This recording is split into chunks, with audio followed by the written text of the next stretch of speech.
Magandang araw po sa inyong lahat. Ang kwentong inyong mapapakinggan ay tungkol kay Father Elias na isang pari na tinalikuran ang pagiging manunugis dahil sa isang mapait na nakaraan. Umalis siya sa kanilang baryo at namuhay ng tahimik sa ibang lugar. Inakala niya na natakasan niya na ang lahat. Ngunit isang hindi inaasahang tao na mula sa kanyang nakaraan ang muling nagpakita sa kanya. Nang malaman niya na muling sinasalakay ng isang aswang ang kanilang baryo, ay naging matigas ang kanyang pagtanggi na makialam sa problemang yon. Ngunit ano ang bagay na malalaman ni Father Elias para magdalawang isip siya sa desisyon niyang bumalik sa pagiging isang manunugis? At ano ang lihim na kanilang matutuklasan sa totoong dahilan ng pagbabalik ng lagim sa kanilang baryo?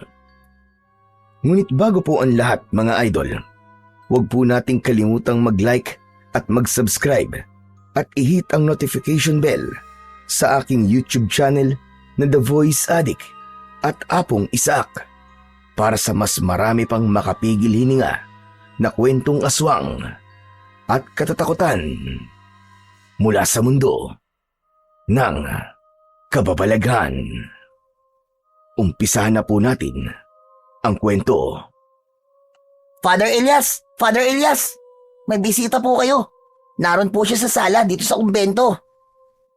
Boyet, ikaw talaga. Hindi ba ilang beses ko nang sinabi sa'yo na kapag nakikita mo ako nagdadasal, ay huwag mo akong aabalahin? Ilang beses ko bang dapat na ipaalala yan sa'yo? Alam ko naman po yun, Father eh. Opo, paulit-ulit niyo na po akong sinabihan na kapag nagdadasal kayo, ay huwag kayong kakausapin o gagambalain kahit may sunog pa o kaya lindol.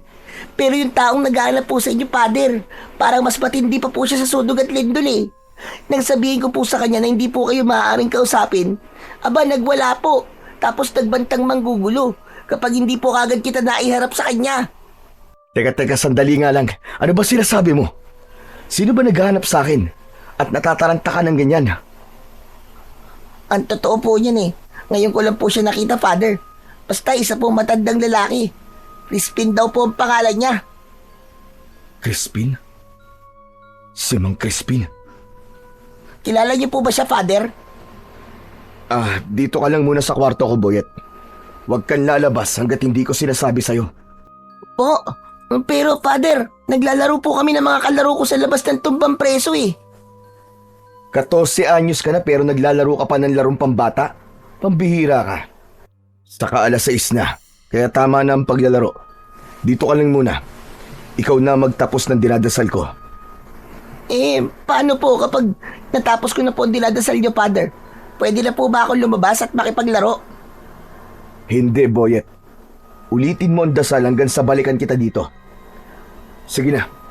Simulan mo na ang pagdadasal, Boyet. Father naman eh. Minsan hindi ko rin maintindihan ng trip niyo sa buhay eh. Boyet, sundin mo na lang ang sinasabi ko at huwag ka ng maraming tanong. Sige na. Kailangan ko nang harapin ang aking bisita. Dito ka lang, Boyet, ha? Huwag kang lalabas dahil magagalit talaga ako sa'yo. Opo, Father. Takot ko lang po sa inyo. Matapos yun, ay lumabas na si Father Elias sa kanyang silid. Iniwanan niya roon si Boyet at isinara niya ang pinto. Habang pababa siya sa sala ng kumbento, ay bigla siyang nilukob ng pagtataka at kaba. Isang Crispin lamang ang kilala ni Father Elias at yun ay si Mang Crispin na isang kilalang albularyo sa baryo kung saan siya isinilang at lumaki. Ang baryong matagal niya nang kinalimutan dahil sa masalimuot na pangyayaring naranasan niya roon. Mahigit 10 taon ng pare si Father Elias sa lugar kung saan siya kasalukuyang naninirahan. Doon ay tahimik ang kanyang buhay at iginagalang siya ng lahat. Ramdam niya ang pagmamahal ng mga tao sa kanya. At yun ay dahil sa pagpapakita niya rin ng pagmamahal sa lahat.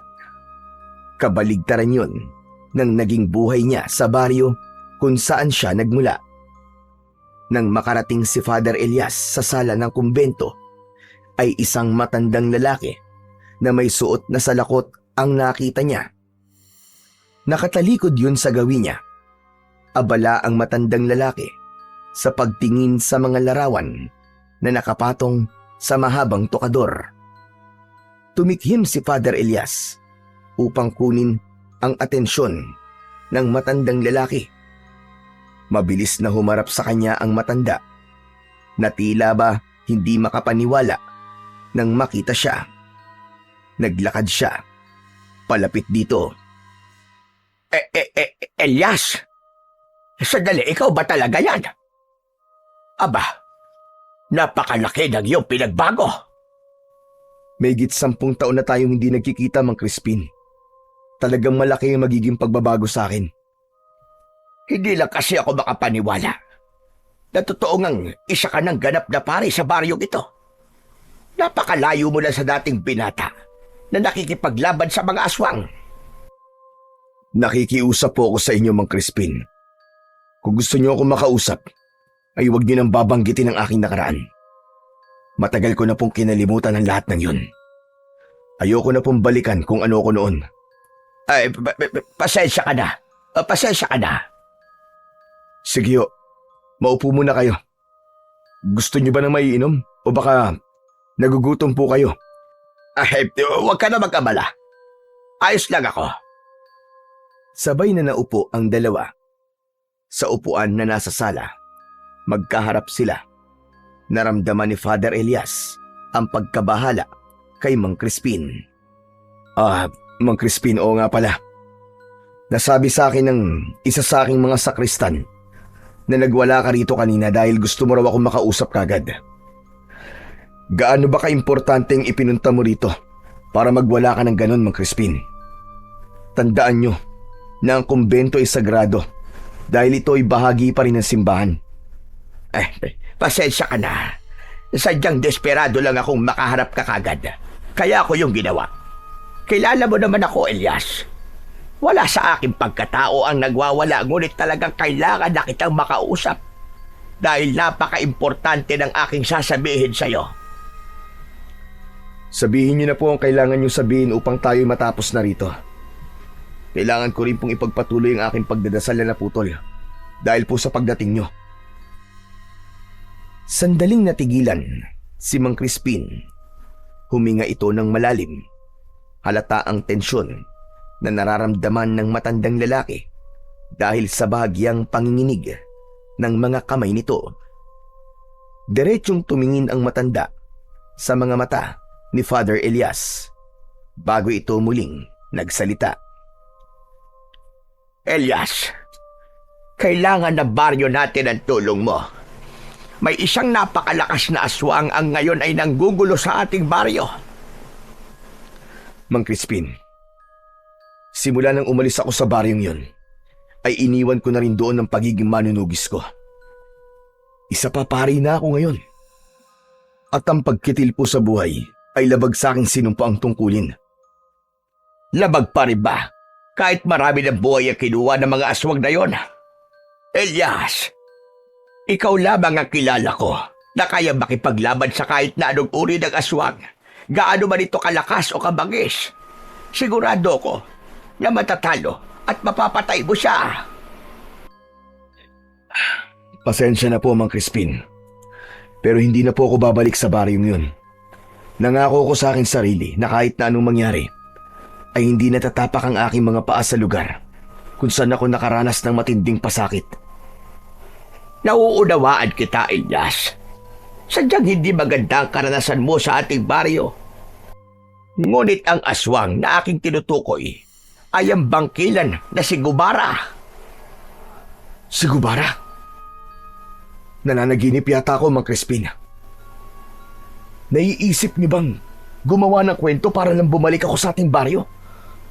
Hindi yan uubra sa akin. Alam kong matagal nang patay si Gubara. Pinatay siya ng aking lolo matagal ng panahon. Mawalang galang na po. Pero makakaalis na po kayo. Magtatayo na sana si Father Elias, pero mabilis na nagsalita si Mang Crispin upang pigilan siya. Nagsasabi ako ng totoo, muling nabuhay si Gubara.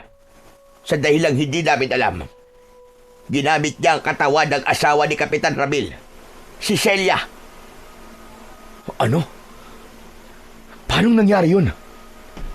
Kahit kami, ay hindi rin alam ang kasagutan kung paano yun nangyari. Sumapi ang kaluluwa ni Gubara kay Celia. Kaya nagkaroon siya ng katawan. Kaya ngayon, ay muling naghahasik ng lagim at kamatayan si Gubara sa baryo natin, Elias. At ang kapatid mong si Amara, siya ang nangunguna sa pagprotekta sa mga tao. Pakiramdam ko, iniisip ni Amara na dahil nasa pamilya siya ng mahuhusay na manunugis, ay may responsibilidad siyang labanan si Gubara at siguruhing ligtas sa mga tao. Bakit naman yun gagawin ni Amara? Wala siyang kasanayan sa pakikipaglaban sa mga aswang, lalo na sa isang kagaya ni Gubara na isang bangkilan. Masyadong matapang ang kapatid mo na yon, Elias. Hindi na ako nagtataka dahil magkadugo kayo. Kaya kung ayaw mo mapahamak ang nag-iisa mong kapatid, ay babalik ka sa ating baryo para tuluyang wakasan si Gubara. Sandaling nag-isip si Father Elias. Bumalik sa alaala niya ang pinakamasakit na pangyayari na naranasan niya sa kanilang baryo. Si Father Elias ay mula sa pamilya ng mahuhusay na manunugis. Kaya bata pa lang ay sinanay na siya ng kanyang lolo at tatay sa pakikipaglaban sa mga aswang. Nang mamatay ang tatay niya dahil sa malubhang sakit, ay napunta kay Father Elias ang pagiging punong manunugis sa kanilang baryo. Matapos kasing patayin ng kanyang lolo si Gubara, ay nanghina na ito. Hanggang isang malakas na aswang ang umatake sa baryo nila. Magkatulong na nilabanan ni na Father Elias at ng lolo niya ang naturang aswang. Kahit nakita ng mga tao na nahihirapan at sugatan na sila, ay wala man lang tumulong sa kanila ni isa. Kahit anong pakiusap ang ginawa ni Father Elias noon, ay tila bingi ang mga tao. Napatay man ni Father Elias ang aswang, ay napatay din ng aswang ang lolo niya. Naputol ang pagbabalik tanaw ni Father Elias nang muling nagsalita si Mang Crispin. Alam kong malaki ang tampo mo sa ating baryo. Pero Elias, kailangan talaga namin ang tulong mo. Masyadong malakas si Gubara. Hindi namin siya kaya. Kahit pa lahat ng tao sa ating baryo ay magtulong-tulong. Kahit wag mo na itong gawin para sa ating baryo, gawin mo na lang ito para sa kapatid mo si Amara. Alam kong wala siyang kasanayan sa pakikipaglaban sa mga aswang. Baka dumating ang panahon na maging siya ay mapahamak. Talagang ginamit niyo pang pangalan ng kapatid ko para lang pagbigyan ko ang inyong gusto. Pero pasensya na talaga, Mang Crispin. Matagal ko nang tinalikuran ng pagiging manunugis. Nakatuon na ako ngayon sa paglilingkod sa Panginoon. Kaya sige na, Mang Crispin. Makakaalis na ho kayo. Maraming salamat po sa inyong pagbisita. Masaya po ako na makalipas ang napakahabang panahon ay nakakita ako ng isang pamilyar na muka. Hindi na ba talaga magbabago ang isip mo, Elias? Ano kailangan kong gawin para pumayag ka na labanan si Gubara? Gusto mo ba na lumuhod pa ako sa iyong harapan? Hindi mo na kailangan gawin yan, Mang Crispin. Walang bagay ang kayang baguhin ang aking desisyon. Ang gawin nyo ay pagtibayin nyo ang inyong pagbabantay. Himukin nyo ang mga tao sa baryo nyo, lalo na ang mga kalalakihan na makipaglaban. Pasensya na po talaga. Pero may mga bagay pa akong dapat na gawin. Tila naramdaman ni Mang Crispin ang pagiging buo ng desisyon ni Father Elias. Kaya tumayo na ito. Nagpasalamat ito kay Father Elias bago ito tuluyang umalis.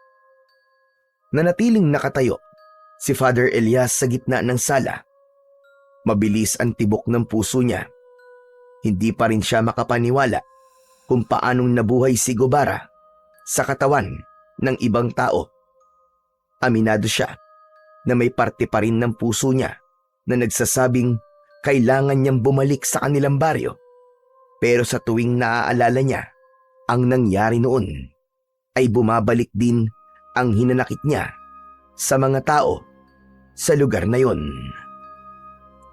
Alam ni Father Elias na mali ang magkaroon ng hinanakit. Ngunit kahit isa na siyang pari, ay tao pa rin siya. May damdamin pa rin siya, gaya ng pangkaraniwang tao. At naniniwala siya na kung tinulungan lang sana sila ng mga tao noon, ay sigurado siya na buhay pa rin sana hanggang ngayon ang kanyang mahal na lolo. Pagsapit ng 7:00 ng gabi, ay magkasama ng nagsasalo sa hapunan sina Father Elias at ang batang si Boyet. Pritong tilapia at tinola ang kanilang ulam. Si Boyet ay isang binatilyo na dating palaboy. Wala itong pamilya at walang permanenteng tahanan. Madalas itong pagkatuwaan ng mga tao, kaya naawa rito si Father Elias.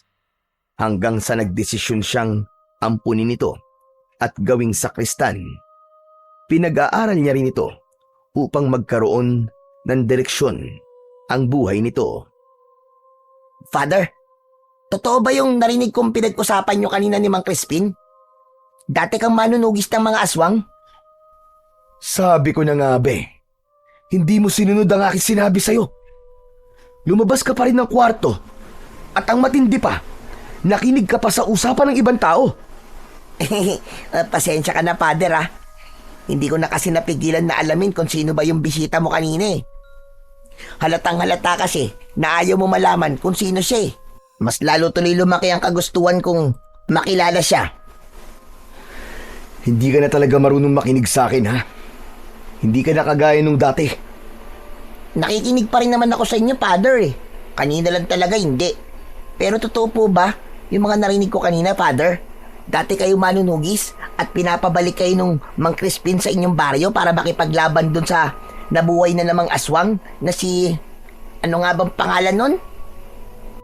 Gubara. Ayun, si Gubara. Ano, Father? Sagutin niyo naman po ang tanong ko. Totoo po ba ang lahat ng yon? Narinig mo na ang usapan namin kanina, di ba? Bakit kailangan mo pa ng kumpirmasyon? Manahimik ka na lang dyan at ituloy mo na ang pagkain mo. Wow! Kung ganun, totoo nga na isa kayong manunugis. Sobrang astig niyo po pala.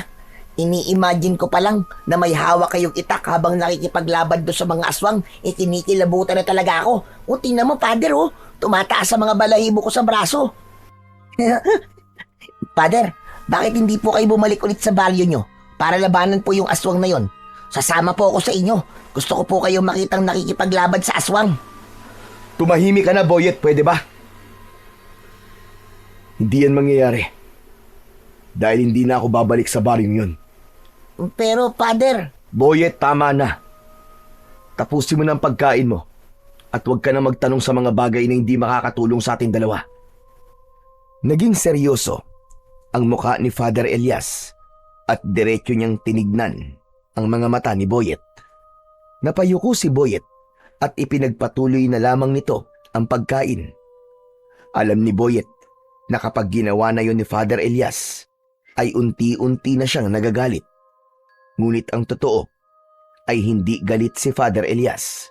Nais lang niyang iwasan na mapag-usapan ang kanyang nakaraan dahil matagal na siyang nangako sa kanyang sarili na hindi niya na yon babalikan. Kinagabihan, habang mahimbing na natutulog si Father Elias, ay dinalaw siya ng isang masamang panaginip. Sa kanyang panaginip ay nakita niya ang dalaga niyang kapatid na si Amara sa gitna ng isang madilim na kagubatan. Hawak nito ang isang itak habang buong tapang na lumalaban sa mga aswang. Habang tumatagal ay parami ng parami ang mga aswang hanggang sa bumagsak si Amara matapos itong sunggaban ng isang aswang sa likod. Sunod-sunod na ang mga aswang na umatake kay Amara. Umalingaw-ngaw sa buong kagubatan ang kalunos-lunos na sigaw ni Amara habang umihingi ng tulong kay Father Elias. Amara! Amara! Napabalikwa si Father Elias nang magising siya mula sa panaginip na yon. Habol niya ang paghinga at tagaktak ang malamig na pawis na tumutulo sa kanyang noo. Nagulat siya at muling napasigaw nang bumukas ang pinto ng kanyang silid. Pumasok si Boyet na may dalang kandila kaya inakala niya na isa itong multo. May pag-aalangang lumapit si Boyet kay Father Elias. Father Elias, ano po nangyari? Bakit ka po sumigaw? May magnanakaw bang nakapasok? Nasaan po? Humanda siya sa akin dahil makakatikim siya ng karate ko. Kung makapagsalita ka ng karate, parang marunong ka talaga nun ah. Mas natakot pa nga ako sa pagdating mo eh. Pambihira ka, akala ko multo ka na nangihingi ng hustisya. Aray, grabe ka talaga sa akin, Father Elias ha. Minsan iniisip ko tuloy, hindi kayo totoong pare eh. Masyado pong pasmado ang bibig nyo eh. Lumabas ka na nga ng kwarto ko, Boyet. Bumalik ka na sa silid mo at matulog ka na. Pero bakit nga po kayo sumigaw, Father? Yung sigaw nyo po kasi parang takot na takot po kayo eh. Wala ito. Nanaginip lang ako ng hindi maganda. Ano po napanaginipan nyo, Father? Kwenta nyo naman po sa akin, makikinig ako. Boyet, ayoko magkwento ngayon. Sige na, iwan mo na ako. Okay lang ako. Sure po ba kayo, Father? Oo, huwag ka nang makulit, Boyet.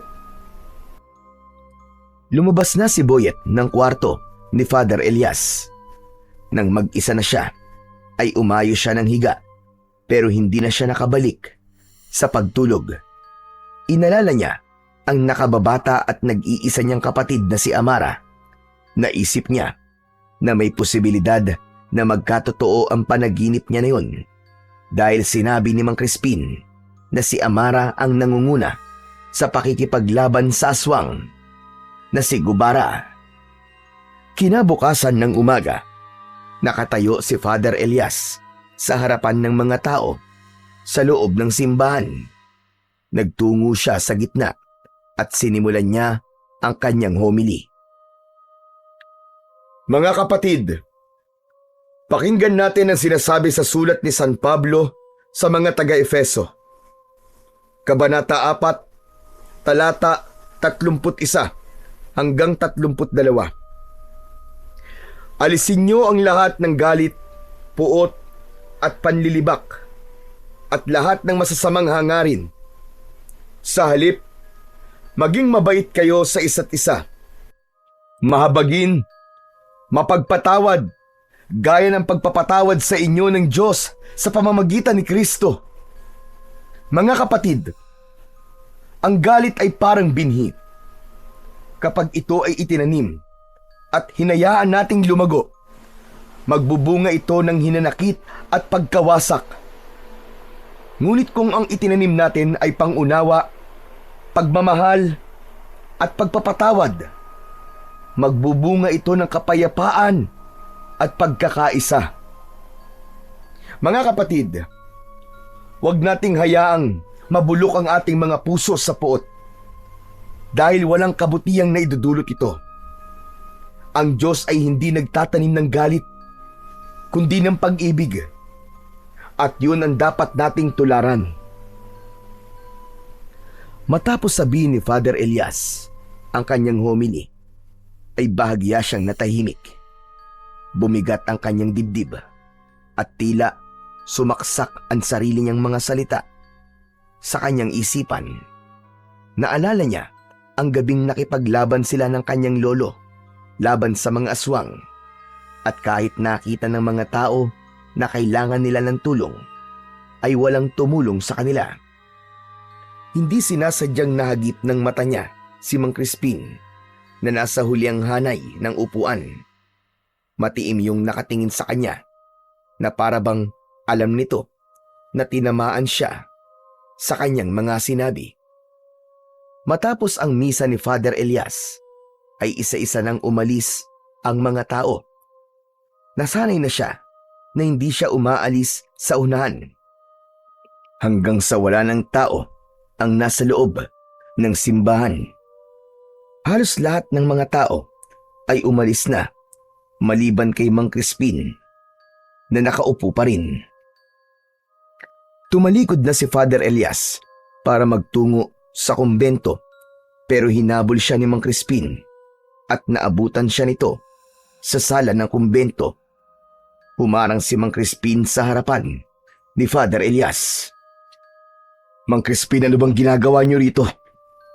Akala ko ba umalis na kayo? Bakit hindi pa kayo bumabalik sa baryo niyo? Baryo natin, Elias. Baryo natin. Kahit matagal ka nang wala roon, ay hindi mo maaalis ang katotohanan na doon ka ipinanganak. At parte ka pa rin ng lugar na yon. Ayoko na pong makipagtalo sa inyo, Mang Crispin. Kung yan po ang gusto niyong isipin ay bahala po kayo. May mga kailangan pa po akong gawin. Pasensya na po kung hindi ko kayo mahaharap ngayon. Yung homily mo kanina, yung tungkol sa pagtatanim ng galit, naramdaman kong tinamaan ka doon. Sa bibig mo na mismo ng galing, Elias. Mali ang magtanim ng galit. Sana ay maunawaan mo na kaya hindi kayo natulungan ng mga tao ng lolo mo noong mga panahong yon. Dahil lubang takot sila. Bukod doon, wala silang alam sa pakikipaglaban sa mga aswang. Tumiim ang bagang ni Father Elias. Nag-init ang kanyang mga mata. Ginawa niya ang lahat upang pigilan ang pagpatak ng kanyang mga luha. Hindi na lang siya nagsalita dahil alam na alam niyang hindi magagandang salita ang lalabas sa kanyang bibig. Inisip niya na siya ay isang pari at alagad ng Diyos at katatapos lang niya sa kanyang misa. Nang hindi na nagsalita si Father Elias, ay tumalikod na lamang si Mang Crispin. Nakakailang hakbang pa lamang si Mang Crispin nang bumalik sa alaala ni Father Elias ang napanaginipan niya kagabi. Ang totoo, hindi na siya nakatulog simula nang magising siya sa panaginip niyang yun. Mang Crispin, sandali lang po. Huminto si Mang Crispin at muli itong lumapit kay Father Elias. Bakit, Elias? Nagbago na ba ang isip mo? Sasama ka na ba sa akin pabalik sa baryo natin? Mang Crispin, totoo ba ang sinabi mo na nangunguna si Amara sa pakikipaglaban kay Gubara? Totoo yun. Totoo ang sinabi ko sa'yo. Kahit ako'y nagulat ng pangunahan ni Amara ang pakikipaglaban kay Gubara. Nasabi ko na sa'yo ang maaaring dahilan niya. Bakit mo nga pala naitanong yan bigla? Ang totoo po kasi niyan, napanaginipan ko po si Amara kagabi. Nakikipaglaban po siya sa mga aswang tapos pinatay siya ng mga aswang. Mang Crispin, natatakot ako sa maaaring mangyari sa kapatid ko sa ginagawa niya. Kaya nga kailangan mo sumama sa akin, Elias. Kailangan mong tulungan ng kapatid mo. Nakikiusap ako sa iyo. Sandaling nag-isip si Father Elias.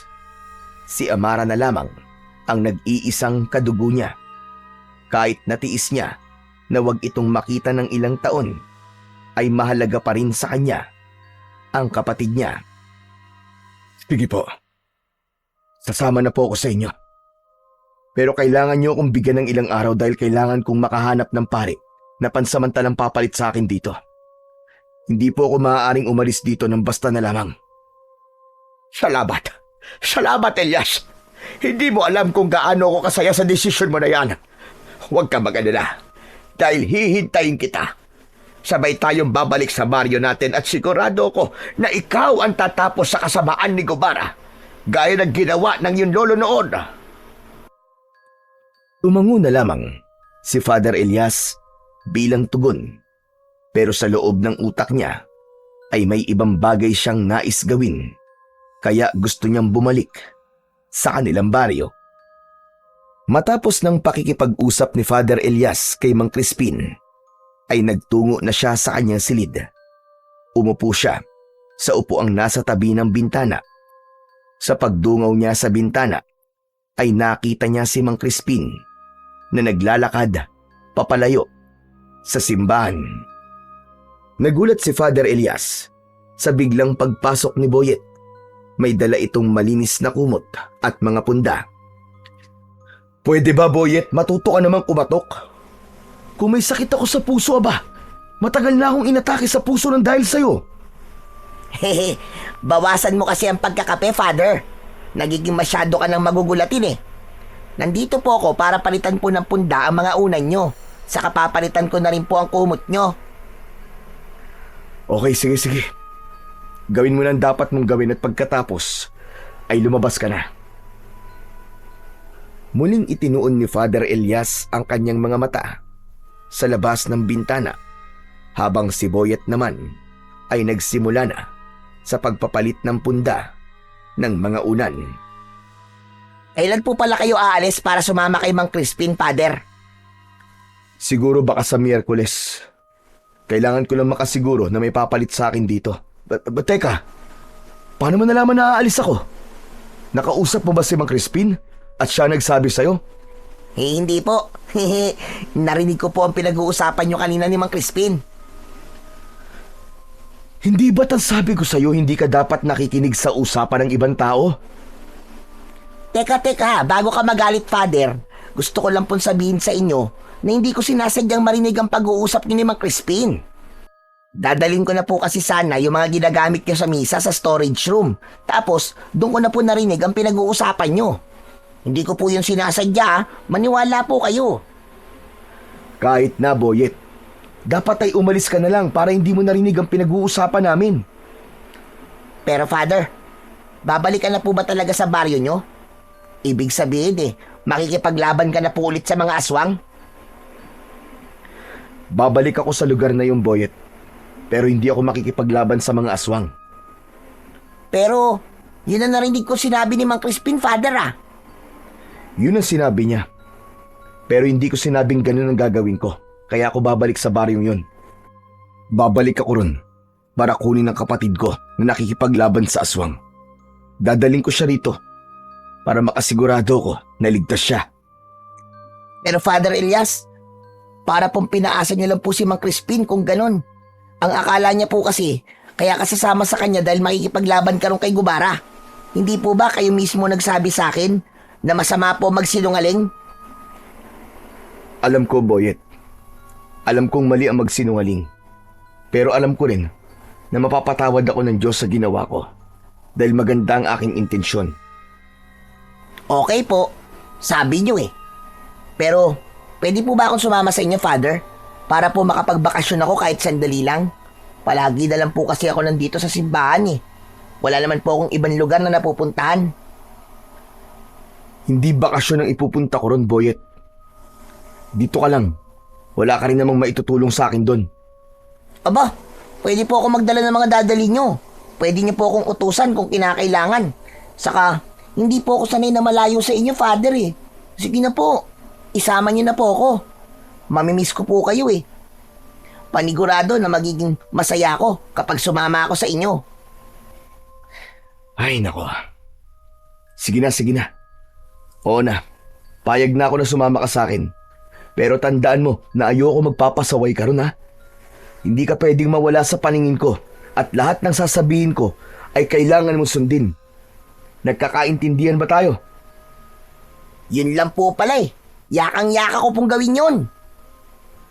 Bahagyang napangiti si Father Elias sa kasiyahan na ipinakita ni Boyet. Kahit makulit si Boyet at madalas itong nagpapasaway, ay mahalaga pa rin ito sa kanya.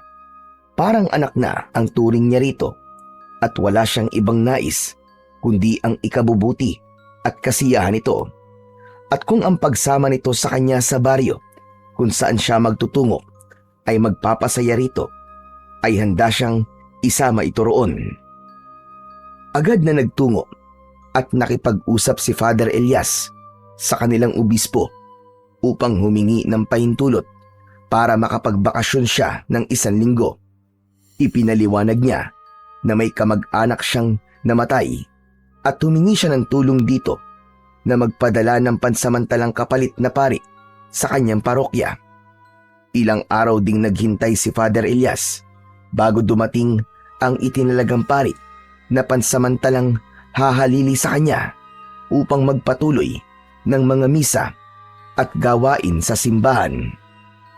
Nang matiyak niyang maayos na ang lahat at walang maiiwang responsibilidad na nakabinbin, ay nakahinga na siya ng maluwag at inihanda na niya ang sarili para sa nalalapit niyang pagbabalik sa kanilang baryo.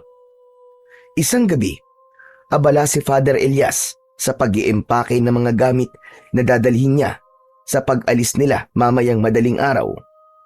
Huli niyang inilagay sa kanyang traveling bag ang Biblia at rosaryo. Matapos niyang mag-empake, ay may kumatok sa pinto ng kanyang kwarto. Bumukas yun at pumasok si Boyet. Father Elias, tapos na po ako mag-empake.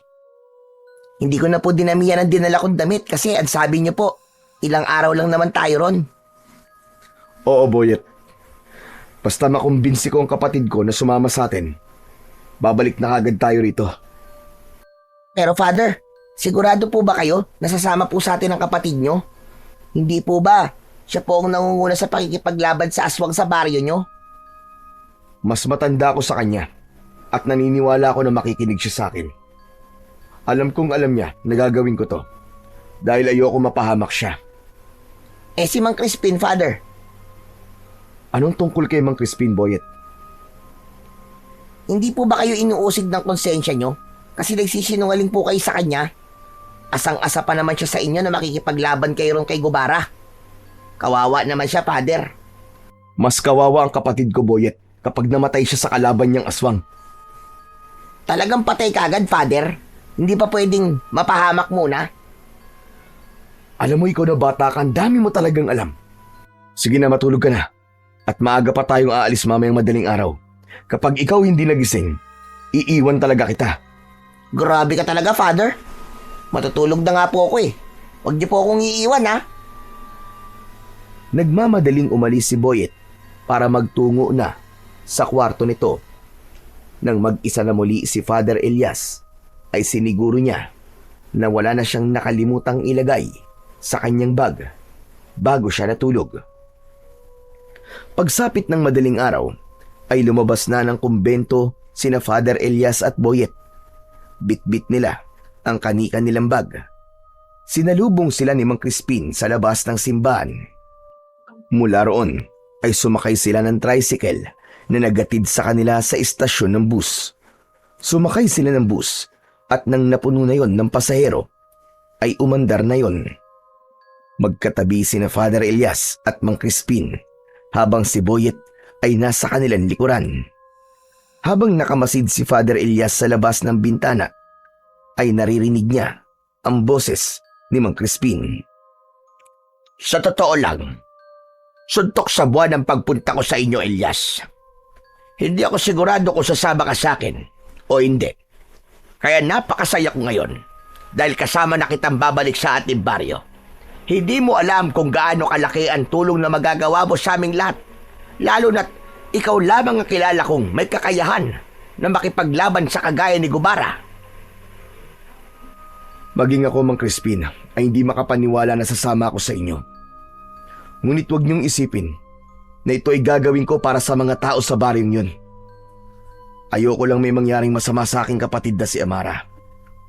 Siya na lamang ang natitira kong kadugo. At para sa isang babae, ay hindi siya ang dapat nangunguna sa pakikipaglaban kay Gubara. Ang bagay na yun ay gawain ng isang lalaki. Sadyang nasa dugo ni Amara ang pagiging manunugis. Pinipigilan ko siya nung una. Pero matindi ang pagnanais niyang makipaglaban upang iligtas at protekta ng ating baryo. Hindi na nagsalita pa si Father Elias at ipinikit na niya ang kanyang mga mata upang hindi na siya kausapin pa ni Mang Crispin. Labis na ang konsensyang kanyang nararamdaman dahil puro kasinungalingan na ang lumalabas sa kanyang bibig. Hindi niya kasi kayang sabihin kay Mang Crispin na kaya siya babalik sa kanilang baryo ay upang kunin at ilayo roon ang kanyang nag-iisang kapatid. Makalipas ang napakahabang oras ng pagbiyahe, ay nakarating na sina Father Elias sa baryong iniwanan niya noon. Hapon na nang makarating sila roon. Sa tagal na nawala siya sa lugar na yon, ay halos wala yung pinagbago. Halos walang katao-tao sa labas, kahit hindi pa madilim ang paligid. Ramdam ni Father Elias ang takot na bumabalot sa buong baryo. May ilan na nakakita sa kanya at tinitigan siya ng mabuti mula sa malayo na parabang inaalam ng mga ito kung sino siya. Nang makarating na sila sa harapan ng bahay ni na Father Elias, ay bahagyang naluha ang pari. Samot-saring alaala ang bumalik sa kanya. Mula sa kanyang pagkabata hanggang sa tuluyan na siyang naging ganap na manunugis ng mga aswang. Halika! Sigurado ko na nasa likod ng inyong bahay si Amara. Alam ko na kapag ganitong oras ay gumagawa siya roon ng mga sibat mula sa kawayan. Naunang nagtungo si Mang Crispin sa likod ng bahay. Marahan ng paghakbang na nakasunod naman dito sina Father Elias at Boyet. Nasa gilid pa lang sila ng bahay ay narinig na nila ang boses ni Amara. Mang Crispin, nakabalik na po pala kayo. Kumusta po ang lakad nyo? Kasama niyo na po ba si Kuya Elias? Nakarating na si Father Elias sa likod ng bahay. Naroon si Amara na may hawak na kawayan at itak. Tuluyan nang pumatak ang luha ni Father Elias nang malaman na dalagang-dalaga na ang kanyang kapatid. Malayo na yon sa dalagitang si Amara nang umalis siya sa baryong yun. Naluluwang lumapit si Amara kay Father Elias. Hindi makapaniwalang tinignan siya nito. Kuya? Ikaw na ba talaga yan? Kuya Elias? Ako nga, Amara. Bagay na bagay pala talaga sa'yo maging pari, kuya. Bagay sa'yo ang suot mong abito. Totoo nga sinabi mo sa akin bago ka umalis na magiging pari ka dahil mas gusto mo ang tahimik na buhay. Iiwan ko muna kayo magkapatid para makapag-usap kayo. Boy at Iho, ilagay mo muna ang gamit ni Elias sa loob at sumama ka sa akin. Bigyan natin ng oras sina Elias at Amara. Sige po, Mang Crispin. Nang makaalis na sina Mang Crispin at Boyet, ay mahigpit na yumakap si Amara kay Father Elias. Gumanti naman si Father Elias ng yakap sa kanyang kapatid. Matapos nilang magyakap, ay kapwa sila. Luhaan. Sobrang saya ko, kuya. Kasi nandito ka na ulit sa baryo natin. Pero sana, kuya, ay proud ka sa akin. Kasi nakaya ko mag-isang mabuhay. Patawarin mo ako kung iniwanan kita noon. Patawad kung umalis pa rin ako kahit alam ko na mabubuhay ka rito na mag-isa. Ayos lang, kuya. Dahil kasi ron, ay mas naging matapang ako. Natuto ko mabuhay nang hindi palaging nakadepende sa ibang tao. Kaya nga sobra kitang ipinagmamalaki, Amara. Napakalayo mo na sa matatakuting dalagitan na kahit sa kidlat at kulog ay nagtatago. Naalala mo pa talaga yun, kuya. Pero maiba ko. Siguro naman, kuya, ay nasabi na sa'yo ni Mang Crispin ang nangyayari rito sa ating baryo. Si Gubara, yung malakas na bangkilan, nabuhay ulit siya. Hindi namin alam kung paano bumangon ang kanyang espiritu at sumanib yun sa asawa ni Kapitan. Kaya ngayon, may katawan na ulit siya at nag-aasik siya ng lagim dito sa ating baryo. Nakapagtataka nga ang bagay na yan. Hindi ko alam na kaya palang sumanib ng kaluluwa ng isang aswang upang magkaroon ito ng panibagong katawan. Kahit nga si Mang Crispin ay hindi rin alam kasagutan sa misteryong yan. Pero kuya, kaya ka ba bumalik dito ay dahil tutulungan mo kaming labanan si Gubara? Sa totoo lang, nahihirapan na kaming labanan si Gubara, kuya. Lalo na at wala namang kasanayan sa pakikipaglaban sa mga aswang ang mga tao rito. Ang pamilya lang natin ang may kaalaman pagdating sa ganung bagay. Amara, may itatanong pala ako sa'yo. Totoo ba ang sinabi ni Mang Crispin na ikaw ang nangunguna sa pakikipaglaban kay Gubara? Oo kuya, totoo yun. Nung unang beses kasing sumalaki si Gubara, ay walang kahit isang nakipaglaban sa kanya. Lahat kami nagtago. Doon ko naisip na kailangan kong tumindig at pangunahan ng pakikipaglaban dahil ang pamilya natin ay mula sa lahing mga manunugis. Kailangan na may isang magsimula upang sumunod ang marami. Ngunit nakakalimutan mo bang ikaw ay isang babae? Ang pakikipaglaban sa mga aswang ay gawain lamang ng isang lalaki. Hindi ko iniisip kung ano ang aking kasarian, kuya. Ang tanging nasa isip ko ay ang maprotektahan ng baryo natin laban sa hayop na gubarang yon. Nakalimutan mo na rin yata na namatay si Lolo dahil hindi kami tinulungan ng mga tao sa pakikipaglaban namin sa isang aswang. Ano't nais mo pa rin protektahan ng mga tao sa lugar na to? Dahil mahal sila ni Lolo. Mahal ni Lolo ang mga tao sa baryo natin, kuya. Alam ko na namatay si Lolo na masaya dahil sa kahuli-hulihan niyang hininga ay nagawa niya ang gusto niya at nakakapagpasaya sa kanya. At yun ay ang protektahan ng baryong ito. Biglang natahimik si Father Elias sa sinabing yun ng kanyang nakababatang kapatid na si Amara. Pakiramdam niya tuloy kahit isa siyang pari ay napakasama niya dahil mas mapagtanim siya ng sama ng loob kumpara sa kanyang nakababatang kapatid. Oo nga pala, Amara. Hindi ako naparito para makipaglaban kay Gubara. Nang malaman ko mula kay Mang Crispin na ikaw ang nangunguna sa pakikipaglaban sa aswang na yon, ay labis ako nag-alala sa'yo. Ano? Pero teka, kuya. Ano ang totoong dahilan mo? Bakit ka nandito ngayon? Dahil sa'yo, Amara. Hindi ko gustong ginagawa mong pakikipaglaban sa mga aswang. Nandito ako para sunduin ka. Isasama kita sa baryo kung saan ako nakatira ngayon. Mas ligtas ka ron at kapag naroon ka, ay mas magiging kampante ako. Pasensya na, kuya. Pero hindi ako aalis sa baryong to. Lalo na ngayon nandito na naman si Gubara. Kung makikita mo lang ang takot ng mga tao sa tuwing umaatake si Gubara, kuya, baka hindi ka na umalis dito. Baka hindi ka na umalis hanggat hindi mo napapatay ang Gubara na yon. Sa ganitong sitwasyon, hindi masamang isipin mo ang sarili mo. Sige na, mag-impake ka na at aalis na tayo ngayon din. Pasensya na, kuya. Hindi ako aalis dito. Hindi ko iiwan ng mga tao na nasa isang sitwasyon na hindi nila alam ang kanilang gagawin. Hindi matututo ang mga tao rito kung palagi mo silang tutulungan. Hindi mo ako naiintindihan, kuya. Nung umalis ka at iniwan mo ako mag-isa, ang mga tao rito ang tumulong sa akin. Takot na takot ako nung una. Pero sina Aling Clara, sina Ate Sonia at kung sino-sino pa, sila ang sumama sa akin sa bahay natin, lalo na sa gabi. Binibigyan nila ako ng pagkain araw-araw dahil alam nilang wala akong trabaho. Kung hindi dahil sa kanila, malamang ay ginusto ko na lang na sumunod kay Lolo sa kabilang buhay. Kaya itong ginagawa kong ito ay pagbawi ko sa kabutihan nila sa akin, kuya. Hindi man nakikipaglaban sa mga aswang ang karamihan sa mga tao rito, pero bumabawi naman sila sa ibang bagay. Yan sana ang gusto kong maintindihan mo, kuya. Nararapat nang nilang gawin ang lahat ng yun sa'yo, Amara.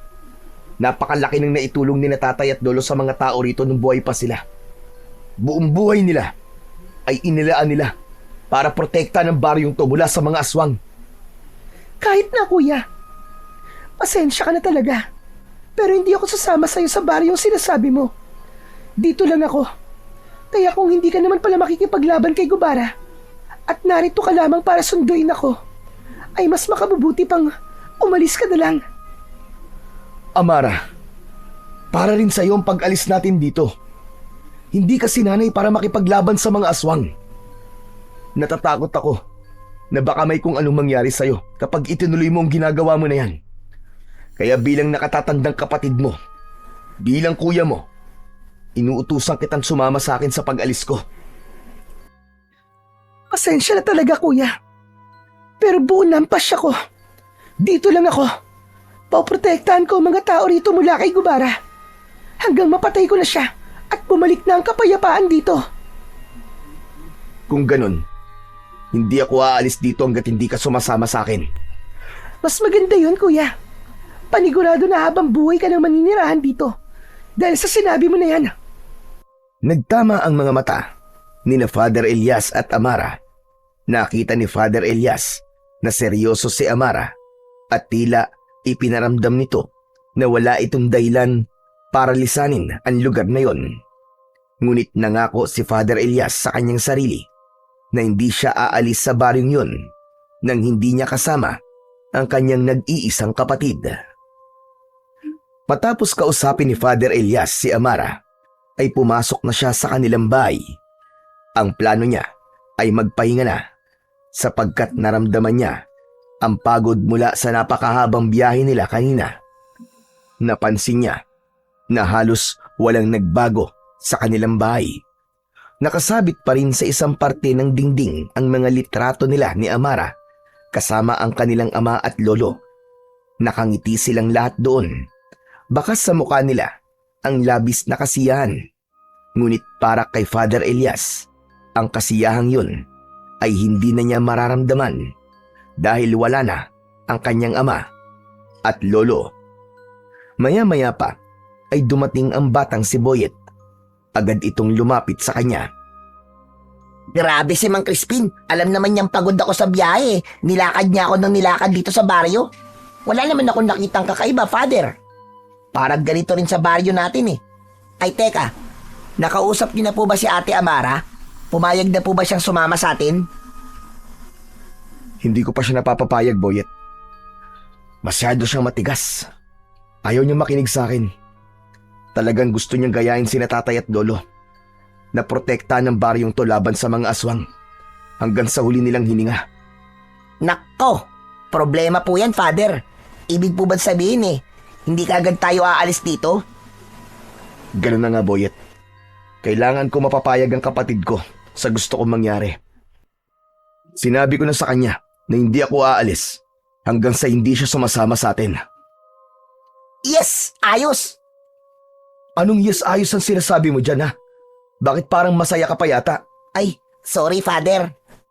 Pero di ba, ang sabi ko po sa inyo, ay gusto ko po magbakasyon. Kung hindi agad tayo aalis dito, ibig sabihin, ay matagal din akong ligtas sa mga gawain sa simbahan. Bakit, Boyet? Nagsasawa ka na ba sa mga ginagawa mo sa simbahan, ha? Hindi naman po. Pero simula po kasi ng ampunin niyo ako, ay wala na akong ginawa kundi ang maglingkod sa simbahan at gawin ang mga dapat kong gawin doon. Hindi sa nagsasawa po ako, pero tao lang po tayo, Father. Kailangan din po natin ng pahinga kahit sandali sa mga bagay na nakasanayan nating gawin, hindi po ba?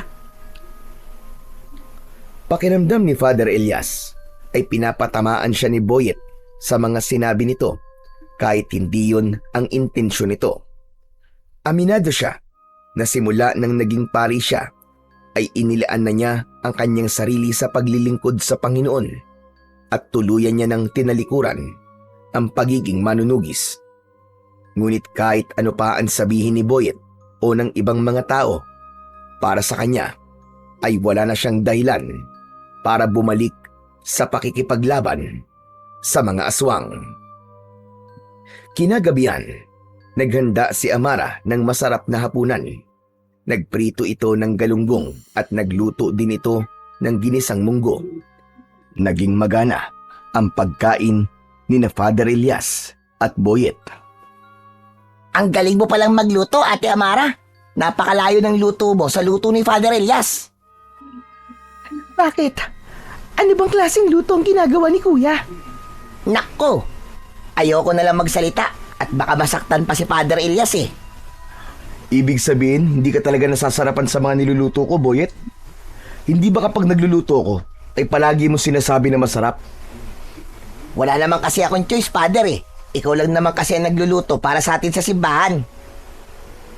Hayaan mo, kapag sumama sa atin si Amara, ay palagi na masarap ang kakainin natin sa simbahan. Biglang naubo si Amara sa sinabing yun ni Father Elias. Oh, ayos ka lang ba, Amara? Nasamid ka ba? Uminom ka muna ng tubig. Nabigla lang ako sa sinabi mo, kuya. Akala ko kasi nakapag-usap na tayo kanina at malinaw na sa'yo na hindi ako sasama sa'yo. Malinaw din ang sinabi ko. Hindi ako aalis dito nang hindi ka kasama. Kuya, pwede bang isang tabi mo na natin ang bagay na yan? Kararating mo lang dito. Gusto ko naman na mag-usap tayo na walang tensyon na namamagitan sa ating dalawa. Gusto ko malaman ang mga nangyari sa'yo nang nakalipas na 10 taon. Yun lang ba?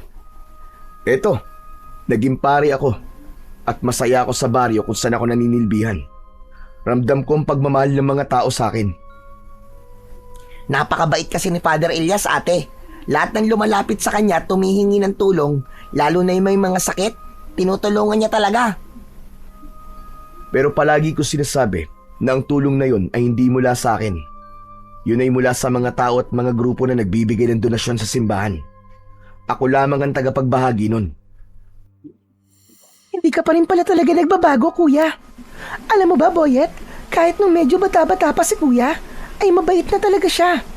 Malaki ang pagmamahal niya sa mga tao rito sa aming baryo. Kaya nga, ginawa niya ang lahat para maging mahusay na manunugis. Gusto niya kasing sundan ang yapak nila tatay at lolo na tumutulong sa mga tao sa pamamagitan ng pakikipaglaban sa mga aswang. Talaga, ate? Kwentuhan niyo naman po ako nang naging pakikipaglaban ni Father Elias sa mga aswang. Amara, Boyet, tama na yan. Kumain na muna tayo at mamaya na kayo magkwentuhan. Ito talaga si Father, oh. Medyo KJ din kung minsan eh. Boyet, Sorry, Father. Sabi ko nga po, kumain na po muna tayo. napailing na lamang si Father Elias habang nakatingin kay Boyet. Ang totoo ay sinadya niyang pigilan si Amara na ikwento kay Boyet ang mga naging karanasan niya sa pakikipaglaban niya noon sa mga aswang. Ayaw niya nang marinig ang mga ganong kwento, lalo na't matagal niya nang kinalimutan ang parting yun ng kanyang nakaraan. Oras na ng pagtulog, pero hindi pa rin dinadalaw ng antok si Father Elias. Kaya habang mahimbing na natutulog si Boyet sa kanilang kwarto, ay lumabas siya at naupo sa upuang nasa harapan ng kanilang bahay. Napakatahimik ng paligid at tanging ang huni lamang ng mga kuliglig ang kanyang naririnig. Makalipas ang ilang sandali, ay lumabas din ng bahay ang kapatid niyang si Amara. Umupo ang dalaga sa tabi ni Father Elias. Alam mo, kuya, nang sabihin ni Mang Crispin na pupuntahan ka niya at kukumbinsin na bumalik dito, napakasaya ko. Sa loob kasi na mahigit 10 taon, hindi ako nawalan ng pag-asa na babalik ka rito. Pasensya ka na, Amara, kung hindi man lang kita dinadalaw dito. Alam mo naman kung ano ang aking dahilan. Pero walang araw at gabi na hindi kita isinama sa aking panalangin. Palagi kong ipinagdadasal na sana ay maayos ka sa araw-araw at palagi kanyang protektahan. Maraming salamat, kuya. Mukhang dinidinig ng Diyos ang mga dasal mo kasi hanggang ngayon ay buhay pa ako. Ngunit gusto kong sabihin sa'yo na minsan hindi sapat ang pagdarasal lang. Hindi pwedeng iasa natin palagi ang lahat sa ating Panginoon. Madalas ang mga nangyayari sa ating buhay ay bunga ng ating desisyon. Kaya alam ko na mas makabubuti kung titigil ka na sa pakikipaglaban sa mga aswang at sasama ka na sa akin. Pasensya ka na talaga, kuya. Pero kahit ilang beses mo akong pilitin, ay hindi talaga ako sasama sa'yo. Nasimulan ko na to, kaya kailangan ko itong tapusin. Isa pa, marami na ring napatay si Gubara simula na magbalik siya. Si Mang Kaloy, na matalik na kaibigan ni tatay, wala na siya. Pinatay siya ni Gubara, kuya. Pati na rin ang kababata mong sina Alex at Mario. Namatay din sila dahil kay Gubara. Magsasalita pa sana si Father Elias nang mapansin niya na biglang natigilan si Amara. Hinawakan ni Amara ang suot nitong agimat na nakasabit sa leeg nito at mariin itong pumikit. Sa pagmulat ng dalaga ay habol na nito ang paghinga. Bakit, Amara? Anong nangyayari? Ayos ka lang ba? Si Gubara, kuya. Nandito na naman siya. Kailangan ko siyang harapin. Ano? Hindi! Dito ka lang! Hindi ka aalis, Amara! Ngunit hindi pinakinggan ni Amara si Father Elias. Nagmamadaling pumasok sa bahay si Amara at paglabas nito ay may dala na itong matalas na itak. Walang lingon-likod itong tumakbo, papalayo. Amara! Amara, bumalik ka rito! Amara! Tila walang narinig si Amara at patuloy lang yun sa pagtakbo. Nagkaroon ng pagdadalawang isip si Father Elias kung susundan at tutulungan niya ang kanyang kapatid. Ngunit mas nanaig sa kanya ang desisyon niyang wag nang bumalik sa pakikipaglaban sa mga aswang. Dahil sa pagsigaw ni Father Elias ay nagising si Boyet. Pupungas-pungas itong lumabas. Bakit ang ingay niyo naman po, Father? Alam niyo naman pong may natutulog eh. Boyet, bumalik ka na sa loob. Hindi ligtas dito sa labas. Sige na. Teka, bakit, Father? Ano po nangyari? Teka, ano po yun? Bakit nagsisigawan po ang mga tao? Sumasalakay si Gubara, Boyet. At umalis si Amara para harapin ang aswang na yun. Ano? Nandito po si Gubara? Gusto ko po siya makita, Father. Gusto ko po makakita ng totoong aswang. Tumigil ka, Boyet. Hindi to laro. Hindi mo alam kung ano ang kayang gawin ng isang bangkila na kagaya ni Gubara. Pero yun nga po ang isa sa dahilan kung bakit po ako sumama sa inyo dito eh. Para makakita po ako ng aswang. Sige na po, Father. Payagan niyo na po ako. Pangako po, mag-iingat po ako. Hindi. Pumasok ka sa loob, Boyet. Sorry po, Father. Pero hindi ko po kayo susundin ngayon. Gusto ko po talaga makakita ng totoong aswang. Babalik po kagad ako dito kapag nakita ko na po si Gubara. Biglang tumakbo ng mabilis si Boyet at hindi na nilingon si Father Elias. Hindi makapaniwala ang pari sa pagsuway na yon ni Boyet sa kanya at ang unang pumasok sa utak niya ay baka mapahamak ito. Kaya kahit napipilitan ay sinundan niya si Boyet upang pwersahan itong iuwi sa kanilang bahay. Nang makarating si Father Elias sa pinangyayarihan ng kaguluhan, ay nakita niya si Amara na nakikipaglaban kay Gubara. Ang aswang na si Gubara ay may nakakatakot na anyo. Meron itong malalaking pakpak na maihahalin tulad sa isang paniki. Matutulis ang mga kuko nito na parang mga patalim. Maging ang mga ngipin nito ay matutulis din. Pulang-pula ang mga mata ni Gubara na parang 2 pares ng bolang apoy. Meron itong mahaba at kulay itim na sungay. Nang makita ni Father Elias si Boyet na nakatago sa likod ng isang puno habang nanonood sa laban na nangyayari, ay agad niya itong nilapitan. Nagulat si Boyet nang hawakan niya ito sa braso. Boyet! Halika na! Umuwi na tayo! Sandali lang, Father. Nanonood pa ako sa pakikipaglaban ni Ate Amara kay Gubara eh. Tignan niyo po. Ang galing pala talaga ni ate sa pakikipaglaban sa aswang. Nakaka-elibs. Napatingin si Father Elias kay Amara habang hawak nito ang isang matalim na itak. Mistulang isang magiting na mandirigma ang kanyang kapatid. Mabilis itong gumalaw at madali nitong naiiwasan ang bawat pag-ataking ginagawa ni Gubara. Sa bawat paglusob ni Gubara mula sa impapawid, ay sinusuklian yun ni Amara ng mabilis na pag-ilag at malakas na pag-atake. Nakita ni Father Elias na ilang beses na nasugatan ni Amara si Gubara sa iba't ibang parte ng katawan nito. Grabe, Father. Sobrang astig talaga ni Ate Amara. Tignan niyo po ba ang galaw niya oh? Parang aral na aral. Parang napakatagal nagsanay. Natutunan niya yan sa amin ni Lolo.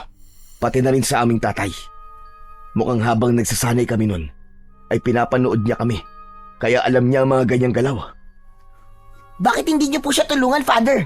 Gusto ko rin pong makita na nakikipaglaban po kayo sa aswang. Sige na po, Father. Tulungan niyo na po siya. Manahimik ka, Boyet. Isa na akong pari ngayon at hindi na ako manunugis. Muling lumipad si Gubara at sumugod mula sa itaas. Naglalaway ito at galit na galit, subalit sinalubong ito ni Amara ng mabilis na saksak sa balikat.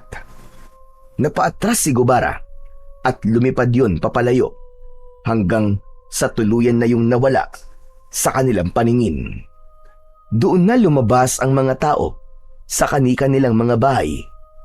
Takot na lumapit ang mga yon kay Amara upang magpasalamat. Nang sandaling yon ay lumabas na rin sina Father Elias sa likod ng puno. Naglakad siya papalapit kay Amara at hinawakan niya ito sa braso. Kuya, Umuwi na tayo. sandali lang kuya. Nagpapasalamat pa ang mga tao sa akin. Tama na yan. Umuwi na tayo. Wala nang nagawa si Amara, kundi ang sumunod at sumama sa kuya niyang si Father Elias. Nang makarating sila sa kanilang bahay, ay nasa labas si Mang Crispin na parabang naghihintay sa kanila. May bitbit itong bayong na wala silang ideya kung ano ang laman. Nakita mo naman siguro kung gaano kahusay makipaglaban si Amara. Siguro naman, Elias, ay hindi mo na siya pipilitin na sumama sa'yo. Paalis sa baryo natin. Teka. Paano niyo po nalaman ang bagay na yan? Amara, sinabi mo ba sa kanya? Hindi. Wala akong sinasabi kay Mang Crispin. Si Boyet ang nagsabi sa akin, Elias. Bago tayo umalis sa simbahan, ay ipinaalam niya na kaya ka nagbalik sa ating baryo ay upang ilayo sa lugar na to ang iyong kapatid. Mang Crispin naman pahamak eh. Hindi po ba sabi ko sa inyo huwag niyong sasabihin kay Father na ako nagsabi sa inyo? Yari tuloy ako ngayon. Ikaw talaga, Boyet, ha? Kahit kailan talaga puro pagpapasaway ang ginagawa mo. Huwag ka na magalit kay Boyet, Elias. Nakita mo naman, kahit nalaman ko na wala kang balak labanan si Gubara, ay isinama pa rin kita rito. Nais ko kasing makita mo mismo ang kalagayan ng ating lugar. Gusto kong maramdaman mo ang kanilang takot. Gusto kong makita mo ang tapang ng iyong kapatid. Dahil naniniwala ko na kahit matagal mo nang tinalikuran ang pagiging manunugis ng mga aswang, ay hindi ito basta-bastang mawawala sa iyong pagkatao. Gaya nga na sinabi ng iyong lolo noon, ang taong ipinanganak na manunugis ay mamamatay na isa pa ring manunugis. Iba ako, Mang Crispin. Iba ako. Hindi ganyan ang nakita ko kanina habang pinapanood kita habang nakikipaglaban si Amara kay Gubara. Nakita ko na gusto mo siyang tulungan at labis ang iyong pagkabanga. Huwag mong pigilan kung ano ang sinasabi ng puso mo, Elias. Maiintindihan ng Diyos kung pipiliin mong labanan at patayin ang demonyong si Gubara. Mas magiging madali ang kamatayan niya kung dalawa kayo ng kapatid mong si Amara ang makikipaglaban sa kanya. Gamitin mo ng muli ang iyong krusipiho. Mula sa bayong na hawak ni Mang Crispin, ay inilabas nito ang isang malaking krusipiho. Halos 5 dangkal niya ang haba nun. Gawa yun sa magandang uri ng metal. Napasinghap si Father Elias nang makita niya ang krusipiho. Yun ay ang kanyang kakaibang sandata laban sa mga aswang. Sa unang tingin ay masasabi na isa lamang yung normal na krusipiho. Ngunit kapag hinugot ang itaas na bahagi nun, ay lalabas ang isang mahabang patalim. Yun ay minana pa niya sa kanyang ama. Lumapit si Mang Crispin kay Father Elias. Inilapit nito sa kanya ang krusipiho. Ilayo niyo sa akin ang bagay na yan. Ayoko na yan makita. Saka paano yan napunta sa inyo? Tinapon ko na noon yan sa ilog Kinuha ko ito mula sa ilog na yung pinagtapunan. Alam ko na darating ang panahon na muli mo ito kakailanganin. Kaya itinago ko at inalagaan. Nagkakabali ka, Mang Crispin. Hindi ko na yan kailangan at kahit kailan, Hindi ko na muling gagamitin ang sandatang yan. Kuya, pakiusap. Tulungan mo akong labanan si Gubara. Oo, nagagawa ko siyang itaboy. Ngunit nararamdaman ko na habang tumatagal ay palakas siya ng palakas. Ayokong dumating sa punto na kapag sobrang lakas na siya, ay hindi ko na siya kayang labanan. Kaya bago pa niya tuluyang makamit ang buo niyang lakas, ay dapat na natin siyang tapusin. Hindi, ayoko. Hindi niyo ako mapipilit na muling maging manunugis. Hindi ako bumalik dito para makipaglaban sa aswang. Nandito ako para sunduin ka, Amara. Nandito ako para ilayo ka sa panganib at sa lugar na to. Ngunit nagulat si Father Elias nang kunin ni Mang Crispin ang isa niyang kamay at ipinatong nito roon ang kursipiyo. Naramdaman niya ang lamig nun. Mabigat yun. Pero kahit matagal niya na yung hindi nahahawakan, ay tila sanay na sanay pa rin siya na dalhin yun. Magnilay-nilay ka, Elias. Pagmasdan mo ng madalas ang sandata na ginamit mo noon para protektahan ang baryong ito laban sa masasamang elemento. Mag-isip ka ng mabuti at sa muli nating pag-uusap, kung ano man ang magiging desisyon mo, ay igagalang namin. Amara, uuwi na ako. Maraming salamat dahil muli mong iniligtas ang ating baryo mula kay Gubara. Matapos yun, ay umalis na si Mang Crispin. Naiwan sa mga kamay ni Father Elias ang kursipiho. Hindi na rin nagsalita sina Amara at Boyet. Magkasamang pumasok ang dalawa sa bahay.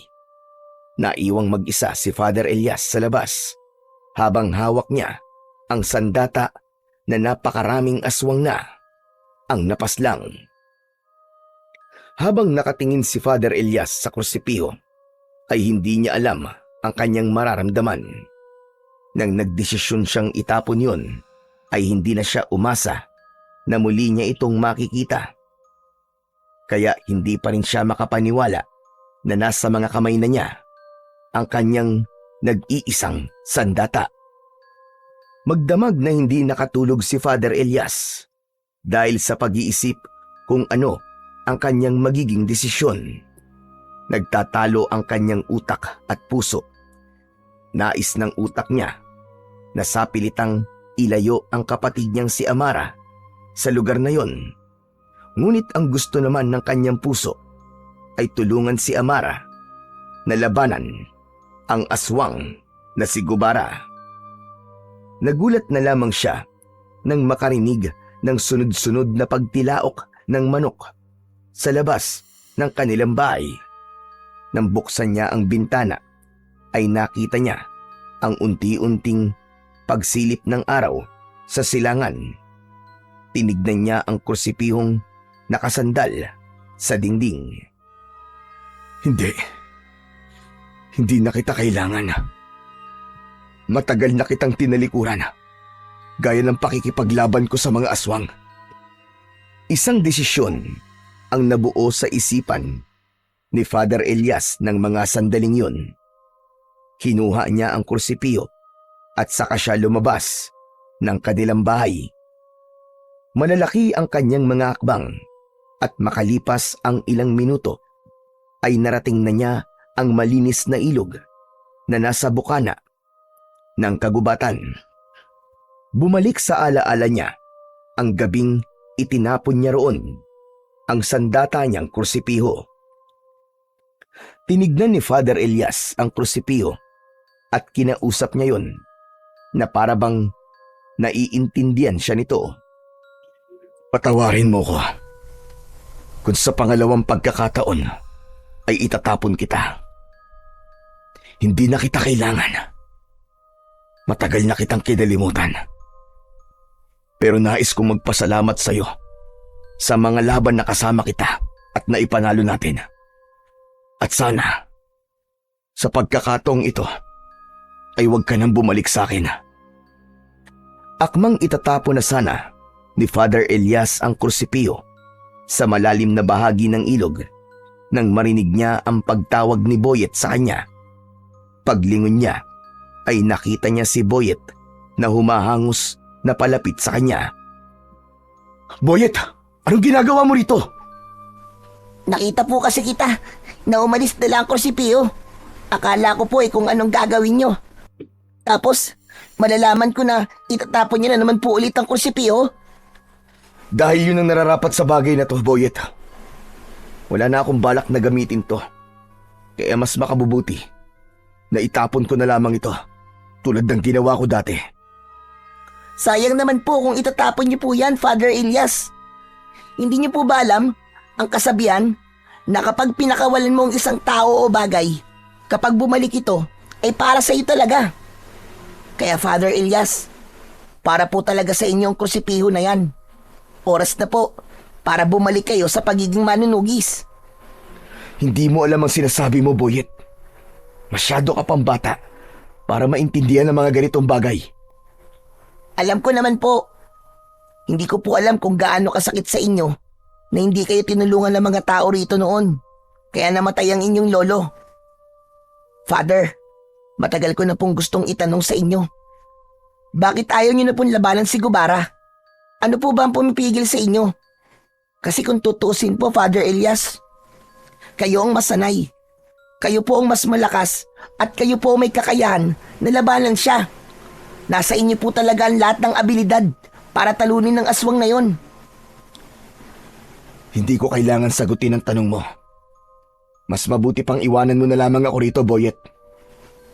Tulad po ng sinabi ko, Father, naiintindihan ko po na nasasaktan kayo. Naiintindihan ko po na galit pa rin kayo sa mga tao dito. Pero Father Elias, hindi po ba maaaring isantabi nyo na lang muna ang galit nyo? At isipin nyo po ang mga buhay na maililigtas nyo? Hindi po lahat ng tao ay kasing tapang po ninyo, Father. Kung wala kayong gagawin, sino po ang aasahan nila? Si Ate Amara po ba? Hanggang kailan niya po kayang mag-isa, Father? Hanggang kailan niya kayang ipaglaban ng baryo habang kayo ay patuloy na pinipiling kalimutan ng tungkulin nyo? Father, hindi lang po sa Diyos kayo merong tungkulin, kundi maging sa mga tao rin. Sa mga sinabing yun ni Boyet, ay tila nayanig ang buong pagkatao ni Father Elias. Para siyang binuhusan ng malamig na tubig. Hindi siya makasagot. Ramdam na ramdam niya ang init ng kanyang dugo at ang paghigpit ng kanyang mga kamao. Ang mga mata ni Boyet na puno ng pag-asa at tiwala ay nagsilbing salamin ng katotohanang matagal niya nang tinatanggihan na hindi niya kayang pabayaan si Amara. At higit sa lahat, hindi niya kayang talikuran ang kanyang tungkulin bilang isang kapatid, bilang mamamayan, at bilang alagad ng Diyos. Labis na natauhan si Father Elias sa mga sinabi sa kanya ng batang si Boyet. Hindi niya inakala na ang binatilyong kagaya nito ang magiging dahilan para maging malinaw ang kanyang pag-iisip. Hindi na niya itinuloy ang pagtapon sa sandata niyang krusipiyo. Bagkus ay bumalik siya sa bahay nila. Nadala yun. Agad siyang nagtungo sa likod ng bahay at sinimulan niyang hasain ang patalim na nakatago sa krusipiyo. Masayang pinapanood ni Boyet ang kanyang ginagawa.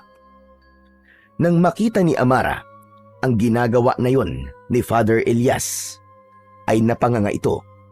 Hindi ito makapaniwala na parabang panaginip lamang ang nakikita nito. Amara, ayos ka lang ba? Bakit parang nakakita ka dyan ng multo? Kuya, totoo ba itong nakikita ko? Hinahasa mo ang krusipiho? Oo eh. Napansin ko kasi na medyo hindi maganda ang pag-aalaga rito ni Mang Crispin. Kailangan ito ng maayos na pag-aasa. Pero sandali lang, kuya. Tama ba ang nasa isip ko? Gagamitin mo na ulit ang sandata mong yan? Hindi ko lang to basta gagamitin. Kundi sasamahan kita, Amara, sa pakikipaglaban mo kay Gubara. Kaya sa susunod na umatake rito si Gubara, ay hindi ka na mag-iisa sa pagharap sa kanya. Dahil dalawa na tayong makikipaglaban sa kanya. Dalawa tayong papatay sa kanya, Amara. Ano? Totoo ba ito, kuya? Baka naman binibiro mo lang ako. Kilala mo ako, Amara. Hindi ako ang klase ng tao na marunong magbiro. Magpasalamat ka dyan, sa makulit na batang yan, kay Boyet. Ha? Bakit sa akin, Father? Anong ginawa ko? Boyet, napakalaki na nagawa mo. Nang dahil sa mga sinabi mo sa akin kanina sa ilog, ay nagliwanag ang pag-iisip ko. Ikaw ang nagsabi sa akin ng mga dapat kong marinig. Tama ka, Boyet. Hindi na dapat ako maging alipin ng galit at ng aking nakaraan. Walang magbabago kung patuloy ako magagalit sa baryong to. Marahil may dahilan kung bakit kailangan mawala ni Lolo. Maraming salamat sa iyo, Boyet. Walang anuman, Father Elias. Ang totoo, hindi ko naman alam na magkakaroon ng ganong epekto ang mga sinabi ko sa inyo kanina. Sinabi ko lang po kung anong sa tingin ko sa mga nangyayari. Naku, maraming salamat, Boyet. Maraming salamat din, kuya. Dahil nagbago na ang iyong isip. Hindi mo alam kung gaano ako kasaya ngayon. At sigurado rin ako na kapag nalaman to ni Mang Crispin, ay matutuwa siya. Kaya simulan na natin ang ating pagsasanay. Matagal na akong hindi nakikipaglaban sa mga aswang.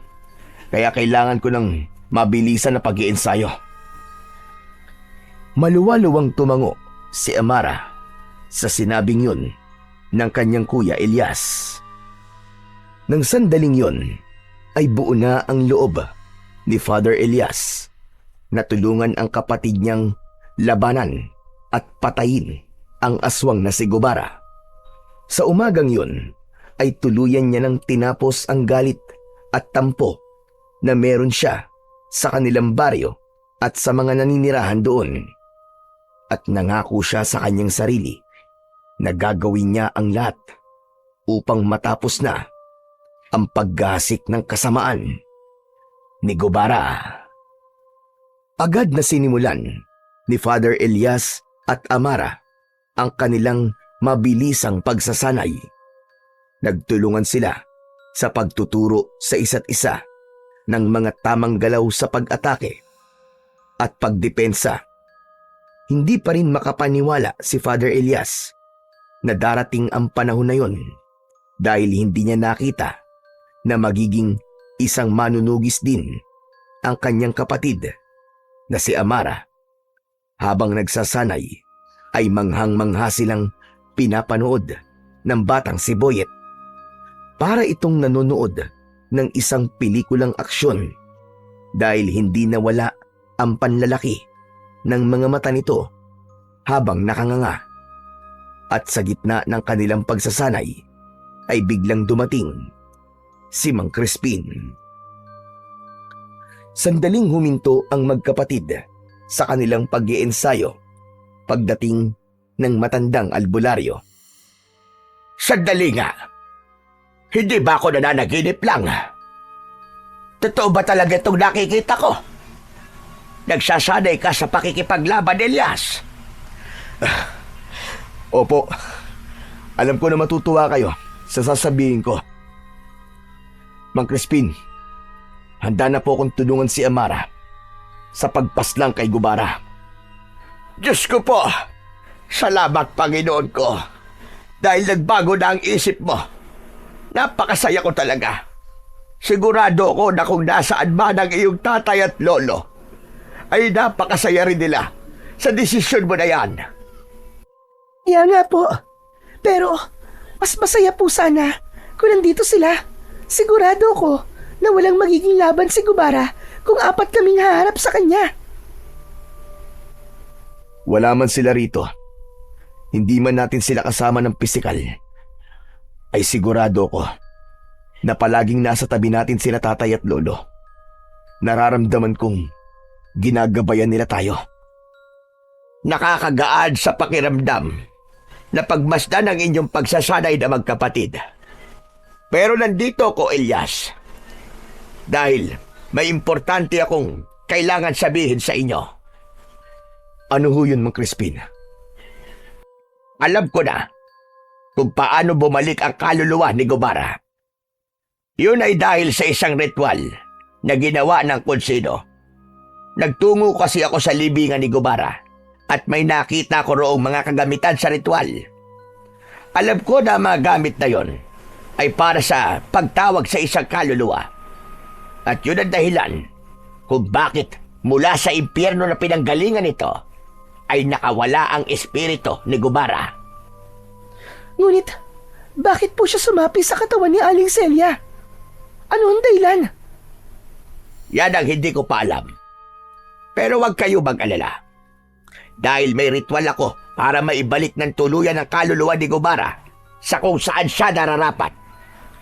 Kapag nagawa ko ang ritual na yon, ay hindi na siya kailanman makakaalis sa lugar kung saan siya nararapat. Kung ganun, ay gawin niyo na po, Mang Crispin, sa lalong madaling panahon.